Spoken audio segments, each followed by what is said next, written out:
All right, gentlemen, in front of you on your anvils is a cloth. Please remove it. In this first round, you will have to forge weld those cubes of steel together to make a billet from which you will make your blades. But that's not the only wrinkle. The blades that you forge must be for friction folders. A friction folder is more of a primitive folding knife. There's just a pin that forms a hinge, and the tail on the back is supported by the hand and allows you to cut without it closing on your hand. And it's gonna be kind of difficult getting all that done, you know, within the time. Your 3-hour forging time starts now. It has begun. How are they gonna forge weld all those little cubes together? What they should do is stack them all up. We got a great welder over there. Weld these pieces all the way closed, and now you have a solid chunk of steel.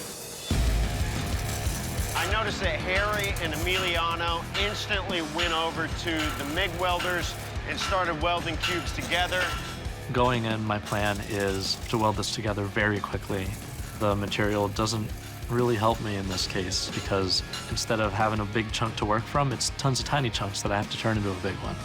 So the welds are the kind of scariest part. As long as that goes well, the rest should go smoothly. I would like to believe that forge welding is a strong suit of mine because I've been doing it for a long time. My concerns would be making sure I get a good, strong weld to begin with. What makes me believe that I can win this is I have a lot of experience and I'm handsome. You know what the hottest thing in a blacksmith shop is? I'm the only one in the group who's never made a friction folder before. I'm having to engineer as I go. Jay over here put all cubes one by one into the forge. Dave, your face just now was like, I don't understand that. My plan is to get my steel heated, and I'm gonna flatten it into little pancakes. It's sort of like what the Japanese do with their metal. They'll get a bloom of steel, and they'll flatten it into little pancakes, and then they stack up the little pancakes. Going this way is, it's like the longest way around. Everything is going according to a plan of some type. I'm planning to bring some blacksmith elements into the tang to up the ante. We're gonna put a scroll in it, which is gonna form a nice backstop for your hand, so you've got good, solid pressure against the handle. I've gotta be careful to do it with some subtlety. Steven has actually just forged a little curl into the tail of his blade. He curled it upwards. I mean, that's gonna be awkward to hold. If you wanna show me something I've never seen, don't do something that's gonna get you eliminated.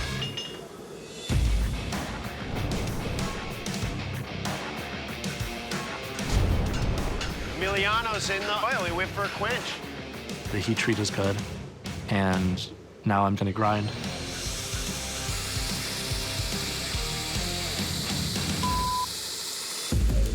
I realize that there's a crack on the spine of the blade. It seems to be just aesthetic, but I'm not sure. If I were to take a lot of material off of the blade, I think it would disappear, but I don't want to hand in a blade that's too thin. It's a hard decision, but I'm gonna leave it as is. Anybody see where Harry disappeared to? There he is. He's over at the grinder. He couldn't be very difficult to find. Santa Claus never gets seen. I've been moving pretty good with the forging. Now I'm ready to quench. I hope that I don't get a warp. Fire! I see a straight blade. My well's held. There's no delaminations. I'm feeling pretty confident that I can move on to the next round. 10, 9, 8, 7, 6, 5, 4, 3, 2, 1. Bladesmiths, shut down your machines, drop your tools. Don't drop your blade on the ground. I feel pretty good, but I guess you always wish you had more time. But that's not the nature of the game, you know? When the buzzer goes off, that's what you got. All the things I could have done differently are starting to go through my head, and I'm hoping that they don't find too big of an issue with the blade.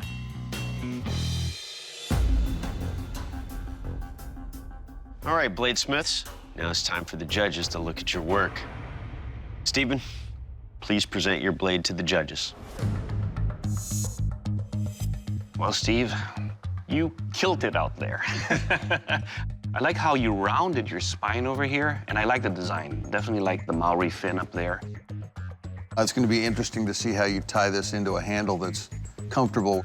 The idea is if I've got the lengths correct, that'll serve as a backstop for the heel of your hand. That would be great. Harry? Nice design.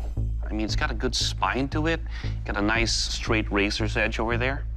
Should perform great during our testing if it goes through. Thank you. Jay, you're up. For someone who started out looking concerned, you just did a beautiful job. The blade is probably one of the cleanest welded blades that we have here. I also like this shape. Well done. Thank you. Emiliano, you're up. Your design is really nice, but the part that concerns me is right in there. This is an area that did not weld, so that would be a cold shut.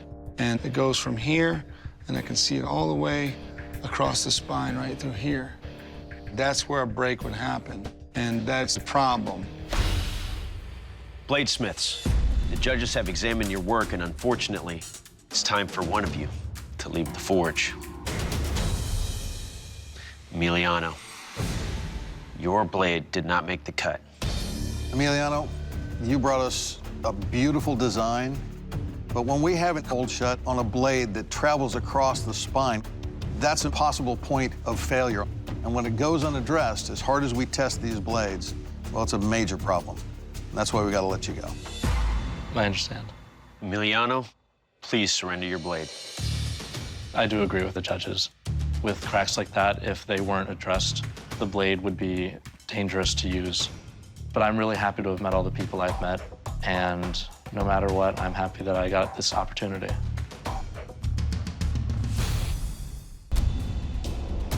Jay, Stephen, congratulations. You're both in the final round. Now we're sending you back to your home forges where you're nice and comfortable to make an iconic weapon from history. The Zweihander. The Zweihander, which means two-hander in German, was a massive sword wielded by Swiss and German mercenary armies in the 16th century. Sometimes stretching to over 6 feet in length, the Zweihander was a longsword featuring an extended grip and broad guard. As European armies employed more pikes and polearms on the battlefield, the Zweihander emerged as a counterweapon. This enormous sword was used to break up pike formations by cutting spear ends and opening up holes in enemy lines. Due to its size, the Zweihander was only wielded by the biggest and most audacious soldiers. If these soldiers survived charges into enemy spears, they would often be paid double for their substantial risk. The Zweihander eventually faded from the battlefield, but survives today in games such as Dark Souls. It must be an effective working version of that weapon. I've never made a Zweihander before. Of course, I've never made a friction folder either, but that turned out okay, right? Your blade must have a double-edged flamberge blade, guard, ricasso, pommel, and 2 lugs. You will have 5 days at your home forge to complete this challenge. At the end of those 5 days, you will return and present your weapons to our panel of expert judges. Only after they submitted them to a series of brutal tests will they declare one of you the champion. Good luck, Bladesmiths. We'll see you in 5 days. Yeah. Today, we're going to forge the Damascus and get our rough forged blank, hopefully. I'm looking for about 200, maybe 250 layer ladder pattern Damascus. One thing I like to do when I really want to just kind of get into it and rock it out, I'll eat a super spicy pepper. Yeah, let's go! So far, it's coming together really good. My grind marks beat up right here in the center really good. It's time to quench. When you have a 5-foot blade, that means you have to have almost a 5-foot quench tank, which means now to get the blade in the quench tank, you're at 10 feet in the air. This could be pretty bad. If the quench doesn't go good, we're gonna have to start all over.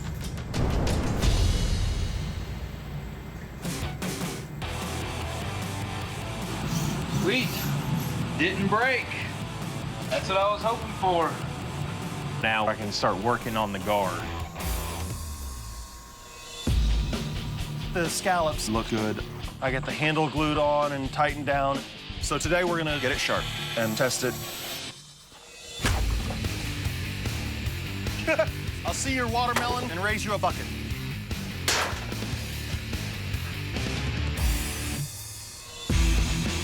This blade is a beast. It's gonna be able to take some punishment and deal some punishment.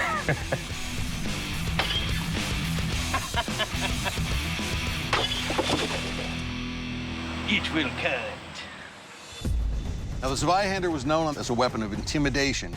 To test the sharpness of your edge, I'm going to cut into this bundle of sugarcane twice, once with either side. Jay, you're up first. Are you ready? Ready as I'm ever gonna be. I know my blade's sharp, I know it'll do good, I'm expecting something epic. But until it's really put to the test, you just never know.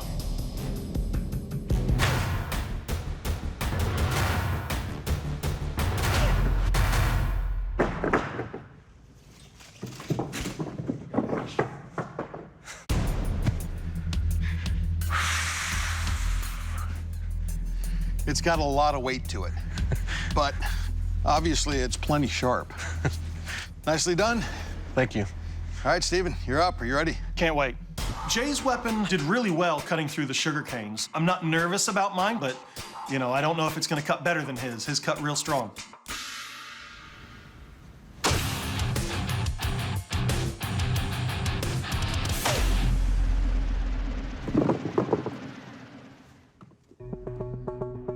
It's light, it's easy to wield.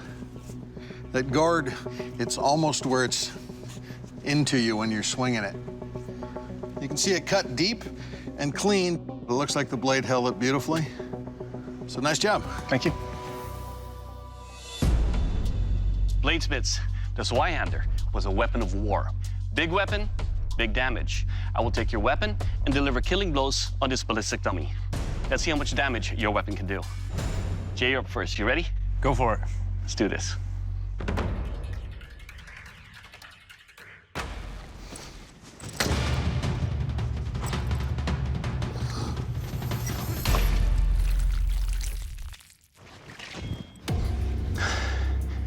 It is a heavy weight, and it's harder to manipulate with multiple blows. But on the thrust, I was able to go in one side and all the way on the opposite side of the dummy. This, sir, will kill. Thank you. Steven, you're up next. You ready? Absolutely. Let's do this.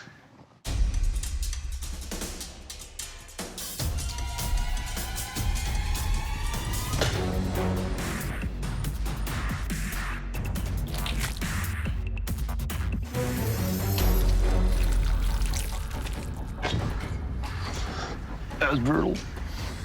Okay, Steve, the edge of your sword is sharp enough to lacerate all the way into the ribs.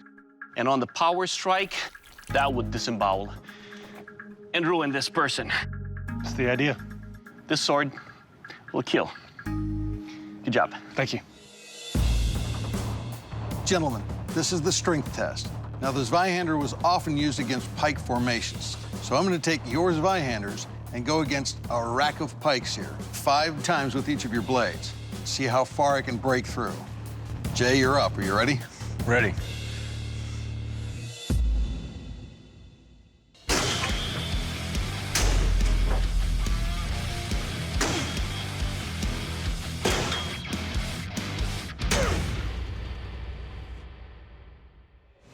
Wow. When you start swinging this thing, it moves things out of its way. I don't see any damage to your edge. Nicely done. Thank you. All right, Steve, you're up. Do it. Okay. The third test is probably the one I'm the most confident about. You know, I've beat the heck out of this sword and it's doing well. So now it's just how much mayhem can Dave cause.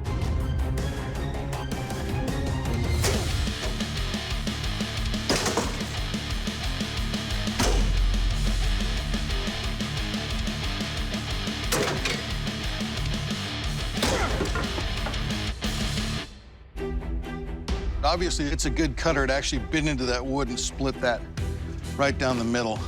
Very easy to wield because of its light weight. But I think we've bent just a little bit. It's bent in 2 directions. And there is a crack now developing in the handle. Gentlemen, we've got a lot to discuss. We'll see you back at the forge. I'm concerned.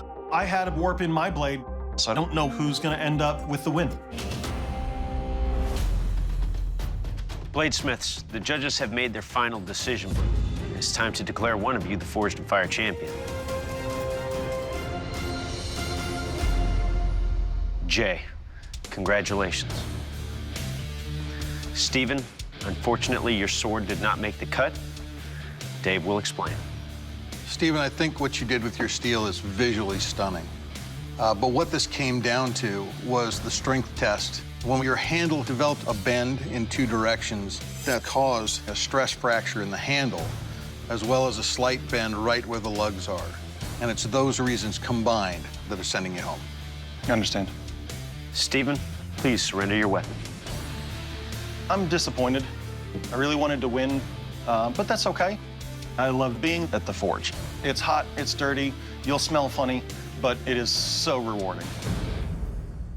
Jay, congratulations. You are the Forged and Fire champion. Good job. Thank you. How you feel right now? I feel like my heart's about to burst out of my chest, but... Well, it's the heaviest weapon I've ever had to wield in this competition. Very well balanced and a powerful weapon, too. Thank you. In the way you built your handle, that tells me a lot about the way that you make things. The wood is fitted on and then wrapped with leather with these reinforcing pieces underneath. That's the proper way to construct it. Oh, thank you. Well, Jay, in exchange for that sword and those socks, and we'll be receiving that check for $10,000. When they announced that I was the winner, it felt really good. I had people tell me, you know, you're good at what you do, but I always have this kind of self-doubt to make it all the way to the end and be the champion. I'm so happy.